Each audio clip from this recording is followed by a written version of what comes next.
পচে যাওয়া আলুর ক্ষেতে বোরোর ধান রোপণ করেছিলেন কৃষকরা। আশা ছিল যে ধান পাবেন তা দিয়েই পোষাবেন আলুর ক্ষতি,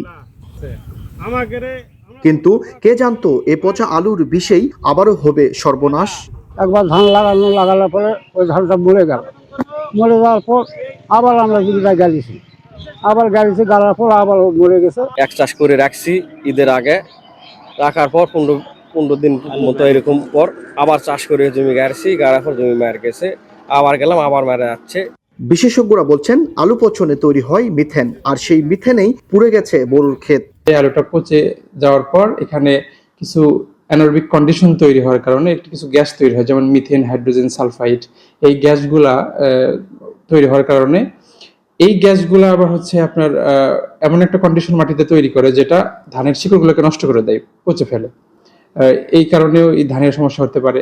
অভিযোগ, এমন দুর্দিনেও পাশে নেই কৃষি কর্মকর্তারা, পাননি কোনো পরামর্শ।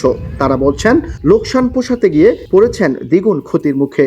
সরকারি কোনো লিস্ট হতে সেই গোপ্তভাবে ওরা কি কোনখানে করতেছে আমরা কিছুই জানতেছি না। যদি কৃষি অফিসার আসে যদি আমাকে পরামর্শ দিলেনি যে ভাই এভাবে গাড়ো, কোনোদিন আমাদের কাছে কৃষি অফিসার একদিনও আসেনি।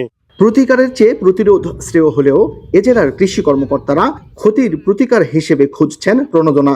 যদিও এতে খাদ্য নিরাপত্তা পড়ে হুমকিতে, আর্থিক লোকসান হয় রাষ্ট্রের। আমাদের মাঠ পর্যায়ে উপসহকারী কৃষি কর্মকর্তাগণ ক্ষতিগ্রস্ত তালিকা তৈরি করেছে। এখন সরকারিভাবে যদি কোনো প্রণোদনা আসে তাহলে এই ক্ষতিগ্রস্তরা আলু চাষিরা কিছুটা লাভবান হবে।